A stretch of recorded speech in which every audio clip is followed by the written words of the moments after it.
Welcome back my dear friends. 11वीं video के साथ में पार्ट 1 जीव में जनन, उसका जो टॉपिक चल रहा था, इसका टॉपिक 10वीं वीडियो में हमने आपको बताया था कि सजीवों के जीवन चक्र को जनन के आधार पर कितने भागों में बांटा गया है। 3 भागों में बांटा गया है।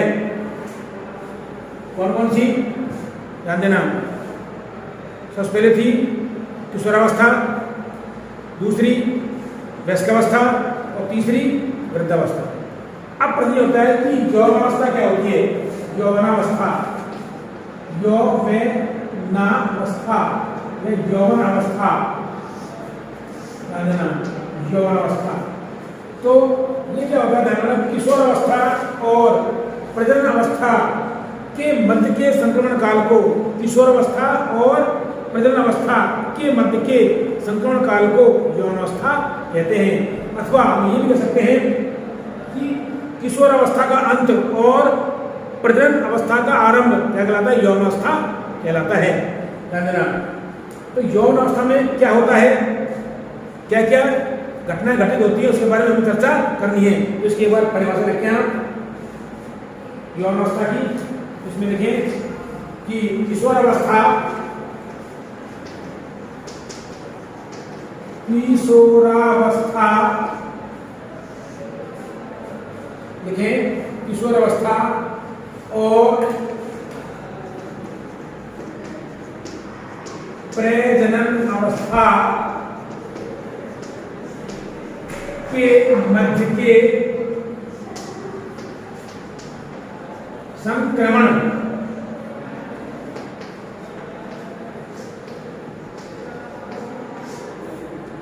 किशोरावस्था और प्रजनन अवस्था के मध्य के संक्रमण काल को क्या कहते हैं, संक्रमण काल को यौवनावस्था या यौवनारंभ कहते हैं। यौवनावस्था या यौवनारंभ,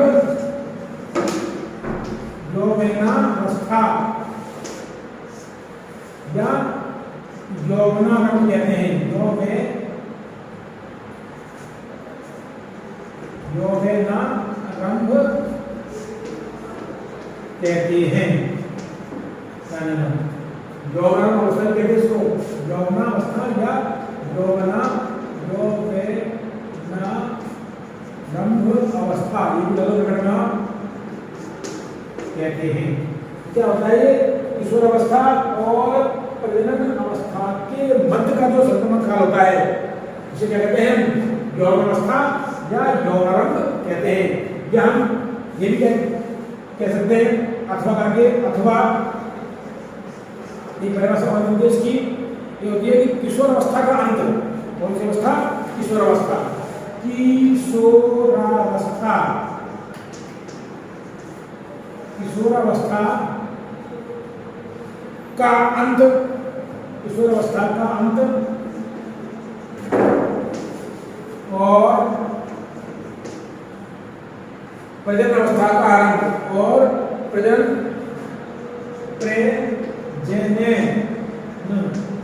अवस्था के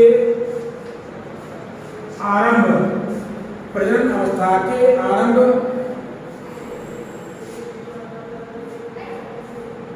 को यौवनारंभ या यौवनावस्था, यौवनावस्था कहते हैं। ध्यान,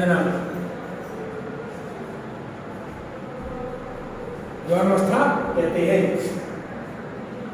यौवनारंभ, यौवनावस्था कहते हैं। अब देखिए ध्यान से कि इस यौवनारंभ के दौरान क्या होता है। देखिएगा यौवनारंभ अवस्था में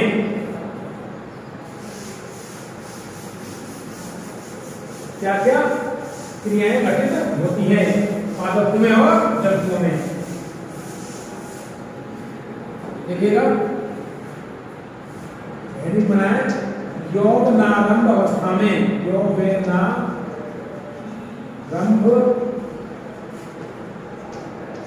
अवस्था अवस्था में, ये आपका हेडिंग है, यौवनारंभ अवस्था में पहला बिंदु, पहली घटना क्या होती है कि जनन अंगों का विकास आरंभ हो जाता है। इनका जननांगों का, जननांगों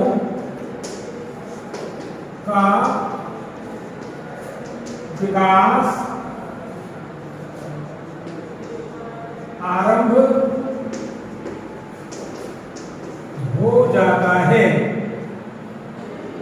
जननांगों का विकास आरंभ हो जाता है।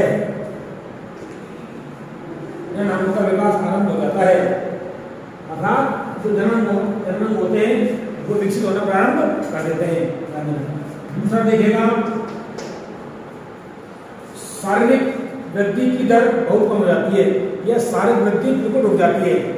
दूसरी ऐसी शारीरिक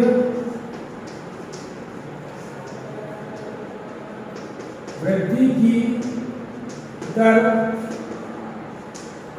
बहुत कम हो जाती है। शारीरिक वृद्धि की दर बहुत कम हो जाती है, अर्थात शारीरिक वृद्धि रुक जाती है, छीन हो जाती है। तीसरा देखो, मनुष्य में, मानव देखो मनुष्य में द्वितीयक लैंगिक लक्षणों का विकास प्रारंभ हो जाता है। तीसरी विशेषता क्या है इसकी, इस अवस्था की, इस अवस्था में क्या होता है कि मनुष्य में या मानव में द्वितीयक लैंगिक लक्षणों, द्वितीयक लैंगिक लक्षणों का विकास आरंभ हो जाता है, विकास प्रारंभ हो जाता है, प्रारंभ हो जाता है। तो मानव कितने होते हैं, मनुष्य में तो नर मानव में क्या होता है, दाढ़ी मूंछों का आना, ये क्या प्रारंभ हो जाता है। आवाज का भारी होना, शरीर का सुडौल पौष्टिक होना, जबकि माधव में क्या होते हैं, ध्यान देना, रक्त चक्र प्रारंभ होना, स्तनों का विकास और त्वचा का मुलायम होना, आवाज का भारी होना, ये आदि क्या होते हैं, द्वितीयक लैंगिक लक्षण होते हैं। अब देखिए आप पूर्व लक्षण क्या है, पादप बंधन, ये जंतु मानव बात हो गई। पादप में क्या होता है कि पुष्पीय पादपों में क्या होता है, पुष्प कलिकाएं प्रारंभ हो जाती हैं। पुष्पीय पादपों में पुष्प कलिकाओं का प्रारंभ हो जाता है। जब पुष्पीय पादपों में पुष्प कलिकाएं प्रारंभ हो जाती है तो उसकी यौन अवस्था प्रारंभ हो जाती है। ध्यान रखना, किशोर अवस्था से पादप मतलब पादपों में किशोर अवस्था क्या है, कायिक अवस्था, तो कायिक अवस्था से पादप कहाँ पहुंच जाते हैं, पुष्पन अवस्था में, इसे क्या बोलते हैं, यौवनारंभ कहते हैं उसको। तो इसको देखिएगा पादप अंदर कि पुष्पीय पादपों में, पुष्पीय पादपों में, पुष्पीय पादपों में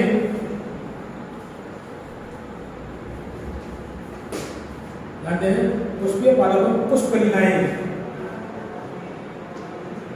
पुष्प कलिकाओं का प्रारंभ हो जाता है, पुष्प कलिकाओं का प्रारंभ हो जाता है। ध्यान दीजिएगा, ये यौवन अवस्था के कुछ विशेषताएं की गुण थे। पुष्प कलिकाएं निकल आती है यौवन अवस्था में, पुष्पीय पादपों में। तो ये यौनारंभ अवस्था की कुछ विशेषताएं थी और उसकी परिभाषा थी। इसके बाद में आता है कि लैंगिक जन्म की घटनाएं जंतु में और पादपों में। तो लैंगिक घटनाएं कौन कौन सी होती हैं, या ये भी कह सकते हैं कि लैंगिक जन्म की विधियां या घटनाएं, प्रक्रियाएं। अब देखो, क्योंकि लैंगिक जन्म बताया अत्यंत धीमी जटिल प्रक्रिया होती है और लंबी, लैंगिक जनन अत्यंत धीमी, लंबी और जटिल प्रक्रिया होती है। तो इसकी घटनाएं कौन कौन सी है और इसकी क्रियाएं कौन कौन सी, उसके बारे में चर्चा करेंगे। और टॉपिक हमारा लैंगिक जनन की घटनाएं, घटनाएं, क्रियाएं, लैंगिक जनन की घटनाएं में क्रियाएं। तो देखें ध्यान से,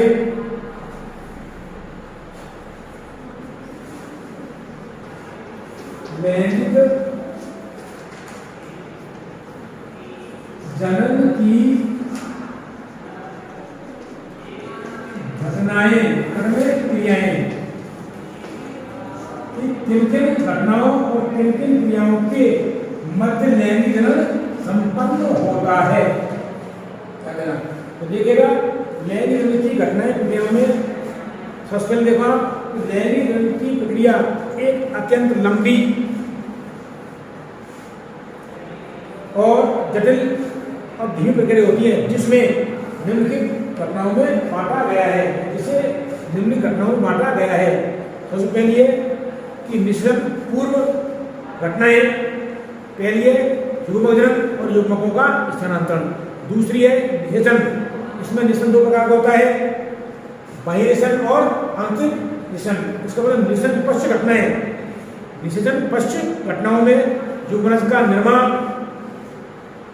युग्मनज का निर्माण, भ्रूणोद्भव और नई जीव का निर्माण, ये घटनाएं सुबह में लिखते हैं।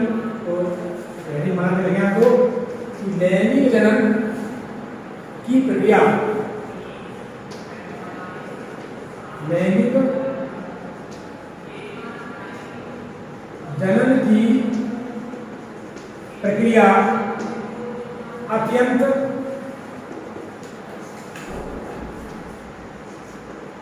धीमी, लंबी और जटिल। कैसे तो भाई अत्यंत धीमी, लंबी और जटिल होती है, और जटिल होती है, अत्यंत धीमी, लंबी और जटिल होती है, जिसे निम्नलिखित तीन अवस्थाओं में बांटा गया है। जिसे निम्नलिखित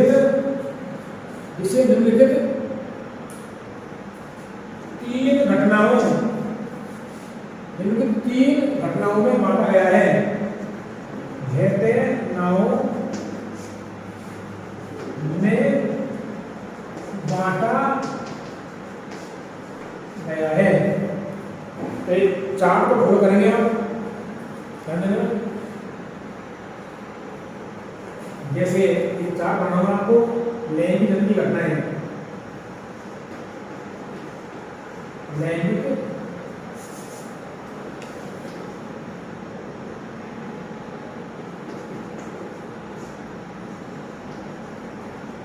जनन की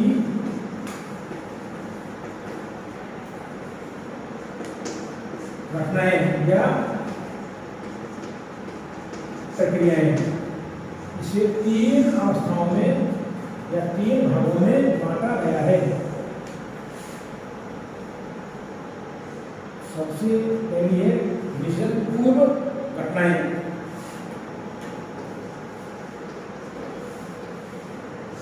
निषेचन पूर्व घटनाएं मतलब निषेचन पहले की घटनाएं। दूसरी है निषेचन, दूसरी तो हो जाएगी निषेचन के युग्मक संलयन,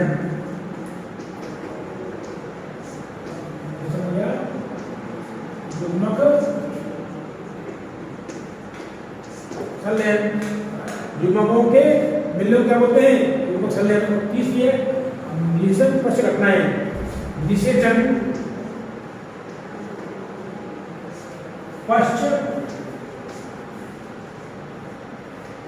घटनाएं, निषेचन के बाद कोई घटना घटित हुई है। अब देखिएगा निषेचन पूर्व घटनाओं में दो क्रियाएं होती हैं। सबसे पहली क्रिया क्या होती है, युग्मक जनन। क्या होती है, युग्मक जनन। और दूसरी क्या होती है, युग्मकों का स्थानांतरण। तो युग्मक निर्माण हो जाएंगे, क्या होगा, स्थानांतरण होगा, किसके लिए, युग्मक संलयन के लिए। युग्मक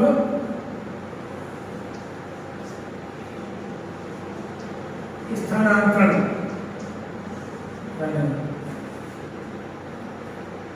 इसमें युग्मक संलयन, युग्मक संलयन दो प्रकार से होता है, एक तो बाह्य और एक अंतः। एक दो प्रकार का होता है निषेचन, जिसे कहते हैं बाह्य निषेचन, मतलब बाहरी निषेचन, निषेचन, और दूसरा होता है अंतः निषेचन या आंतरिक निषेचन। आंतरिक निषेचन और निषेचन पश्च घटनाओं में युग्मनज का बनना, यानी है युग्मनज का निर्माण या बनना। दूसरी है भ्रूणोद्भव, भ्रूणोद्भव, भ्रूण का निर्माण, भ्रूणोद्भव में भ्रूणीय परिवर्तन, भ्रूणीय परिवर्तन। तीसरी है नए जीव का निर्माण, नई संतति का निर्माण, नई संतति में जीव का निर्माण। तो देखिए बेटा, सीधा सीधा प्रश्न आता है, अब प्रश्न आया है, यही से प्रश्न आता है नाम के चार बनाया मैंने आपको कि क्या है। दोबारा देखिए ध्यान से इसको, लैंगिक जन्म की घटनाएं और क्रियाएं। घटनाएं कौन कौन सी है? निषेचन पूर्व घटनाएं, निषेचन पश्च घटनाएं, सॉरी निषेचन युग्मक संलयन और निषेचन पश्च घटनाएं। अब ये इनमें क्रियाएं होती है, नाम कर दिया हमने इसको लैंगिक जन्म की घटना और क्रियाएं। तो लैंगिक जन्म प्रक्रिया जो अत्यंत धीमी होती है, लंबी होती है और जटिल होती है, जिससे निम्नलिखित तीन घटनाओं में बांटा गया है। घटनाएं कौन कौन सी है? निषेचन पूर्व घटनाएं, निषेचन या युग्मक संलयन, और तीसरी है निषेचन पश्च घटनाएं। अब निषेचन से पहले की घटनाएं कौन कौन सी होती है? युग्मक जनन, युग्मकों का निर्माण। दूसरी है जब युग्मकों का निर्माण हो जाता है तो उनका क्या होता है? स्थानांतरण होता है अपने उत्पत्ति स्थल से युग्मक किसकी ओर? संलयन की ओर, या मिलने की ओर क्या होता है? उनका स्थानांतरण होता है। तो युग्मक किसे कहते हैं? कैसे युग्मक, युग्मनज, निषेचन। तो युग्मक क्या होता है? जनन कोशिका से द्विगुणित जनन कोशिका से अर्धसूत्री विभाजन द्वारा बनने वाली एवलित कोशिका को युग्मक कहते हैं। निषेचन किसे कहते हैं? नर एवं मादा युग्मकों के संलयन को क्या बोलते हैं? निषेचन या युग्मक संलयन कहते हैं। दो प्रकार से होता है, बाह्य निषेचन यह बाहरी माध्यम में होता है, जल वगैरह में होता है, लेकिन आंतरिक निषेचन यह मादा के शरीर के अंदर होता है। अब आते हैं आपको निषेचन के पश्चात घटनाएं। निषेचन होने के बाद में कौन कौन सी घटनाएं घटित होती है? क्या बनता है? युग्मनज, जायगोट। ये बहुत इंपॉर्टेंट जानना, चाहे एक कोश के जीव हो या बहुकोश के जीव हो, उसके जीवन चक्र की बहुत ही संरचना होती है। यदि यह नहीं बनता है तो नई जीव उत्पत्ति नहीं होती है। ये कैसे होता है? द्विगुणित होता है, क्योंकि एक नरयुग्मक से और एक मादा युग्मक से बनता है। युग्मनज, जायगोट, इसका बनना होता है। उसके बाद में इसका विकास होता है, इससे क्या बनता है? भ्रूण बनता है, और भ्रूण से नए जीव का निर्माण होता है। इस प्रकार ये क्रिया कैसे होती है? धीमी होती है, लंबी और जटिल है। हम एक का वर्णन करेंगे इसको। तो आप इसको क्लास में से, ऑनलाइन क्लास में से चार्ट बनाना ढंग से उसको आना अपनी नोटबुक में। आप देखिए इसे पूर्व घटना के बारे में अध्ययन करेंगे।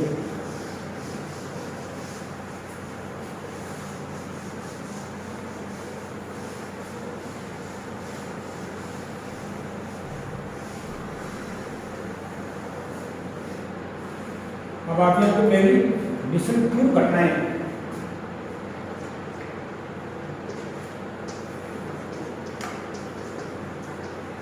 निषेचन पूर्व घटनाएं, उसमें एक बात और बता दूं मैं आपको कि सीधा सीधा प्रश्न आ जाता है कि पादपों में या जीवों में निषेचन पूर्व क्यों आ जाता है कि जीवों में लैंगिक जन्म के दौरान किन्हीं दो निषेचन पूर्व घटनाओं के नाम बताइए।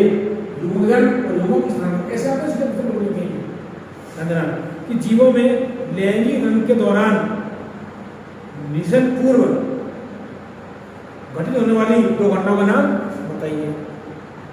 आया प्रश्न ऐसा बोर्ड में ध्यान रखना, कौन कौन से वो युग्मक जनन और युग्मक स्थानांतर। अब प्रश्न ये बनता है कि जीवों में या लैंगिक जनन करने वाले जीवों में निषेचन पश्चात किन्हीं दो घटनाओं के नाम बताइए। ह्यूमन्स का बनना, गुणोद्भव और नए जीव का निर्माण होना। इस प्रकार की चीजें इसमें देखिएगा, हम पहले पढ़ेंगे निषेचन पूर्व घटनाएं।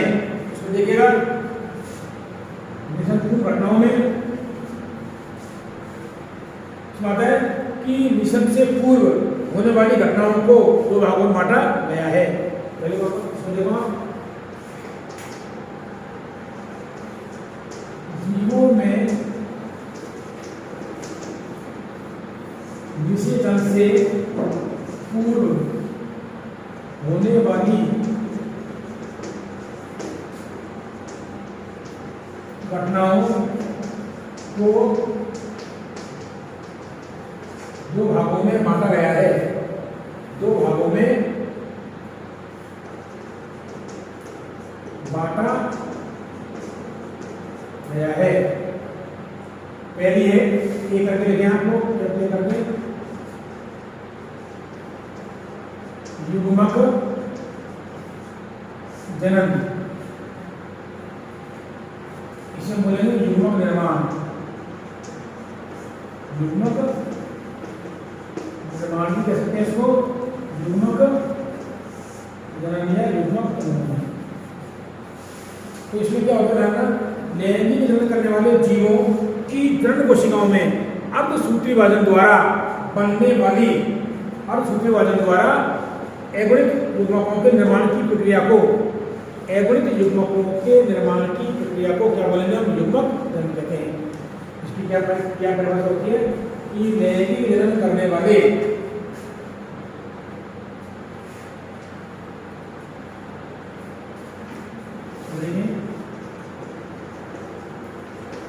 लैंगिक जनन करने वाले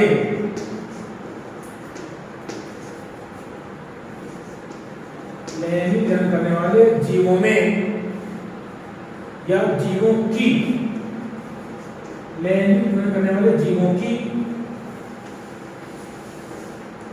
जनन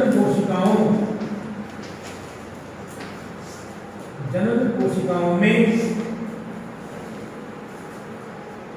अर्धसूत्री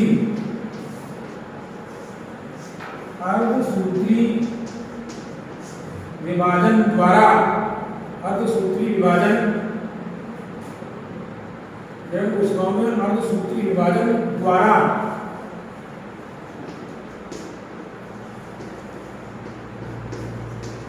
एगुणित कोशिकाओं या एगुणित युग्मकों के निर्माण की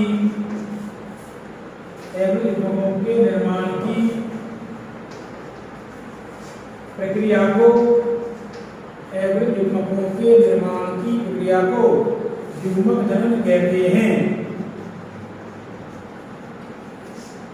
युग्मक जनन कहते हैं। ध्यान दीजिएगा, प्रक्रिया कहाँ होती है, लैंगिक जनन करने वाले जीवों। तो लैंगिक जनन करने वाले जीवों में दो कोशिकाएं होती हैं, एक तो कायिक कोशिका और एक जनन कोशिकाएं। तो मुझे ये बताइए कि मानव में जनन कोशिकाएं कहाँ पाई जाती हैं, गोनाड्स में। मानव नर में पाई जाती है, वृषणों में, और मानव मादा में अंडाशय में। ध्यान देना, युग्मक जनन कहाँ होता है, नर में तो होता है, वृषणों में क्या बनते हैं, नरयुग्मक शुक्राणु, और मादा में क्या बनते हैं, अंडाशय होती है, क्या बनते हैं, अंडाणु, इसे बोलते हैं मादा युग्मक। तो युग्मक जनन कौन सी घटना है, निषेचन से पहले घटना तो है, निषेचन होने से पहले घटना क्या कहलाती है, युग्मक जनन कहलाती है। तो ध्यान देना, लैंगिक जनन करने वाले जीवों की जनन कोशिकाओं में अर्धसूत्री विभाजन द्वारा एगुणित युग्मकों के निर्माण की प्रक्रिया को क्या बोलते हैं, युग्मक जनन कहते हैं। अब युग्मक कैसी कोशिका होती है, ध्यान देना, युग्मक लैंगिक जनन की इकाई होती है। क्या होती है, लैंगिक जनन की इकाई होती है। इसमें देखें आप, युग्मक लैंगिक जनन की इकाई होती है। युग्मक लैंगिक जनन की इकाई होती है। दूसरा जनन, कुछ एवरेज जीवों जैसे शैवाल, कवक, ब्रायोफाइट्स और ततैया और नर मधुमक्खी आदि में एगोनिक जनन कोशिका हैप्लॉइड एन एगोनिक जनन कोशिका से समसूत्री विभाजन द्वारा किसका निर्माण होता है? नर युग्मकों का निर्माण होता है। समसूत्री विभाजन द्वारा युग्मकों का निर्माण होता है। कौन कौन से? शैवाल है, कवक है, ब्रायोफाइट्स है और ततैया देखा आपने। और नर मधुमक्खी क्या होती है? ड्रोन। इसमें क्या बनते हैं? एगोनिक बनते हैं। आगे एगोनिक युग्मकों का निर्माण होता है। जबकि द्विगुणित जीव कौन कौन से होते हैं? जैसे टेरोफाइट्स, जिम्नोस्पर्म, एंजियोस्पर्म और अधिकांश जीव जंतु, ताकि हम कैसे जीव में द्विगुणित है, क्योंकि शैवाल कैसे होते हैं? एगोनिक होते हैं, शैवाल कम होते हैं। तो इनमें क्या होता है? द्विगुणित कोशिका समसूत्री विभाजन द्वारा क्या करती है? द्विगुणित जनन कोशिका अर्धसूत्री विभाजन से क्या बनाती है? युग्मकों का निर्माण करती है। उसमें स्कोर देखें आप लोग पॉइंट को, युग्म जनन में जानना।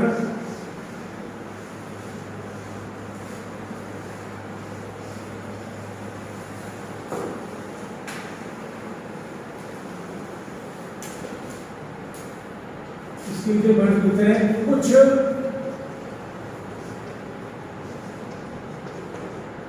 जीवों जैसे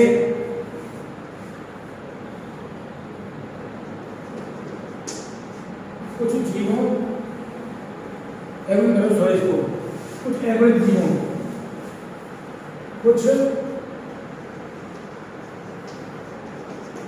एगोनिक जीवों बहुत अच्छा पॉइंट करना। कुछ एगोनिक जीवों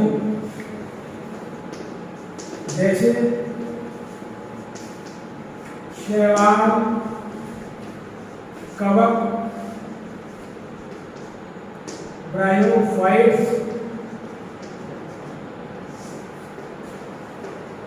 ततैया और नर मधुमक्खी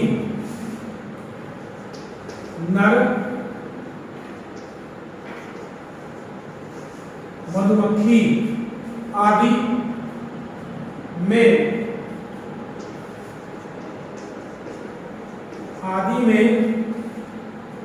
एगोनिक जनन कोशिका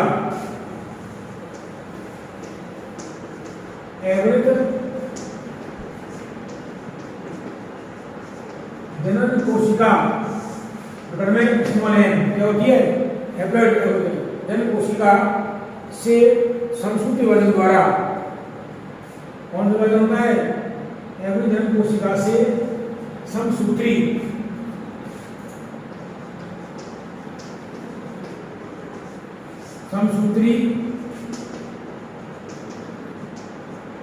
विभाजन द्वारा युग्मकों का निर्माण होता है। युग्मकों का निर्माण होता है। ये बहुत इंपॉर्टेंट चीज है, इसको समझो आप ध्यान से। जनन कोशिका दो प्रकार की होती है, एगोनिक और द्विगुणित। ध्यान देना, एगोनिक जनन कोशिका किन जीवों में पाई जाती है? शैवाल, ये निम्न श्रेणी के जीव है। ये शैवाल, कवक, ब्रायोफाइट्स, ततैया जानते हो? और नर मधुमक्खी की कई जाति होती है। नर मधुमक्खी, रानी और कौन सी होती है? भेद है ये, भेद। वैसे मधुमक्खी प्रकार के कई होते हैं, Apis indica, Apis mellifera, Apis dorsata, Apis mellifera, चार होती हैं। अब इनके भी प्रभेद होते हैं। नर मधुमक्खी, मादा मधुमक्खी, रानी ये होते हैं मतलब। तो नर जो मधुमक्खी होती है तो क्या होती है, ड्रोन जिसको हम ये स्टेरल होती है, बंद होती है मतलब, उसमें एवरेज जन्म कोशिका पाई जाती है। तो ध्यान दीजिएगा इसमें क्या होता है, संयुक्त विभाजन, क्योंकि सेम बनेंगे एवरेज, ध्यान देना सेम कोशिका नहीं है। जबकि उच्च विकसित बहुकोशिकीय जीवों जैसे टेरिडोफाइट्स, जिम्नोस्पर्म, एंजियोस्पर्म और उच्च विकसित जीवों में दुगुणित जनन कोशिका से, कौन सी कोशिका होती है, दुगुणित जनन कोशिका से अर्धसूत्री विभाजन होता है उनमें। अर्धसूत्री विभाजन द्वारा एगुणित युग्मकों का निर्माण होता है। तो ऐसे युग्मकों का निर्माण होता है। ये तो कर रहे हैं हम युग्मक जनन, युग्मकों का निर्माण। आगे देखो कर रहे हैं हम भी कैसे जीव हैं, दुगुणित। तो हमने क्या होता है, अर्धसूत्री विभाजन होता है तभी तो क्या बनते हैं, युग्मक। युग्मक ध्यान देना, मानव शरीर की, मानव की, नर मानव की सबसे छोटी कोशिका होती है शुक्राणु, नर युग्मक। जबकि मादा कौन सी होती है, आरबीसी, सब छोटी छोटी होती है कोशिका मानव मादा की, इसमें ध्यान देना। तो आगे आता है, जबकि दुगुणित जीवों में ये एवरेज जीव है, हम कैसे दुगुणित हैं, ध्यान देना। जबकि द्विगुणित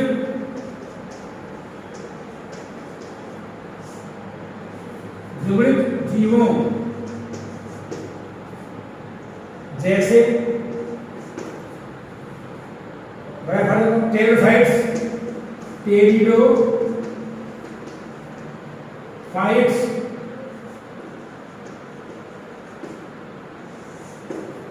टेरिडोफाइट्स, जिम्नोस्पर्म,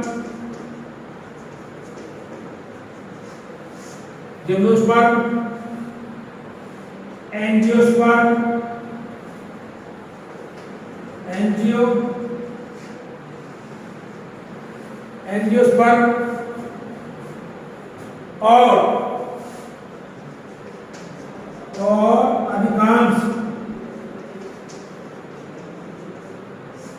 और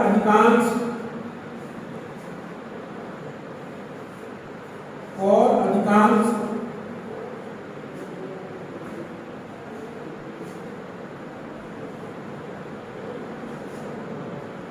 जबकि द्विगुणित जीव जैसे टेरिडोफाइट्स, जिम्नोस्पर्म, एंजियोस्पर्म और अधिकांश जीव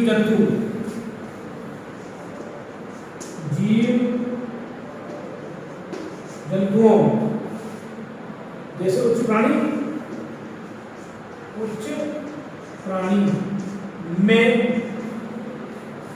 प्राणियों में द्विगुणित जनन कोशिका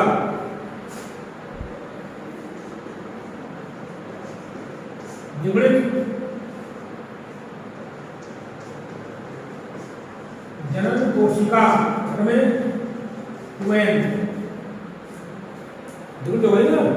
द्विगुणित जनन कोशिका से अर्धसूत्री विभाजन द्वारा, द्विगुणित जनन कोशिका से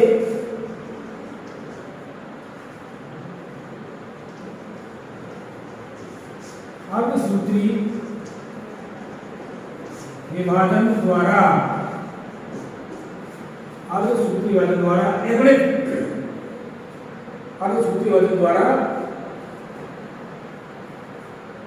एगुणित युग्मकों का निर्माण होता है। एगुणित युग्मकों का निर्माण होता है। तो कहने का मतलब यह है, ध्यान देना कि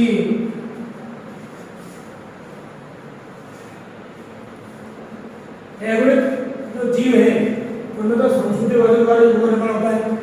ध्यान देना, एगुणित जीव कौन कौन से हैं, शैवाल, कवक, ब्रायोफाइट्स और जबकि द्विगुणित जीवों में द्विगुणित जनन कोशिका से अर्धसूत्री विभाजन द्वारा, कौन सा विभाजन होता है, अर्धसूत्री विभाजन द्वारा एगुणित युग्मकों का निर्माण होता है।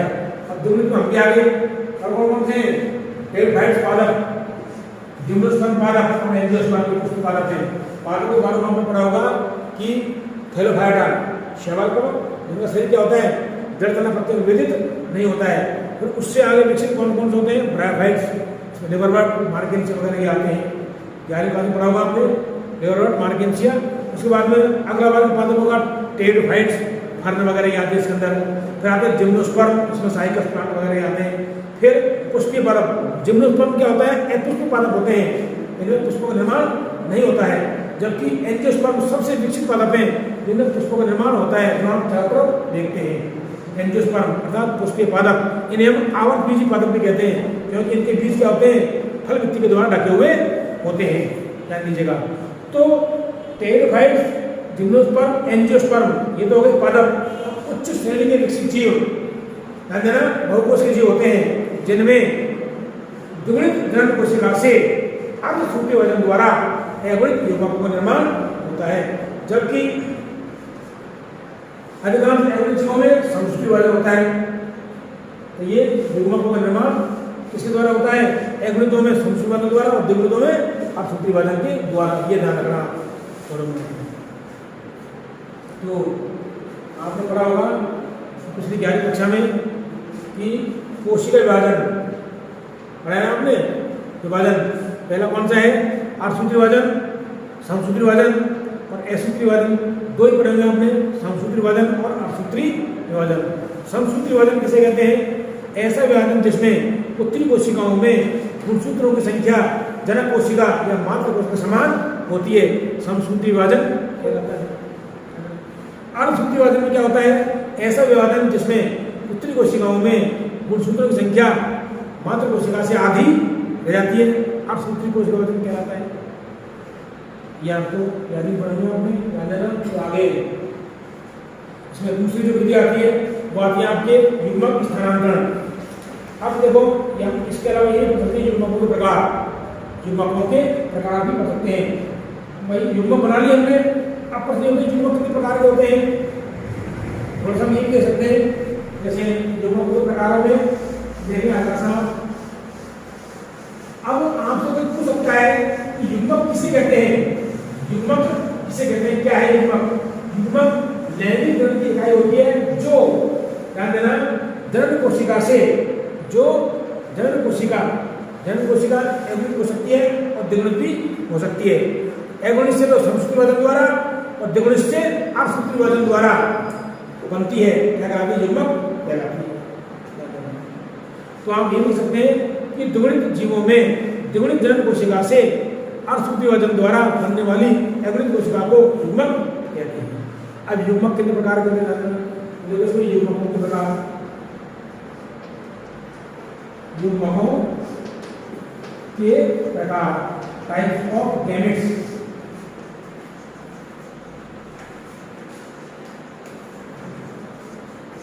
Types of gametes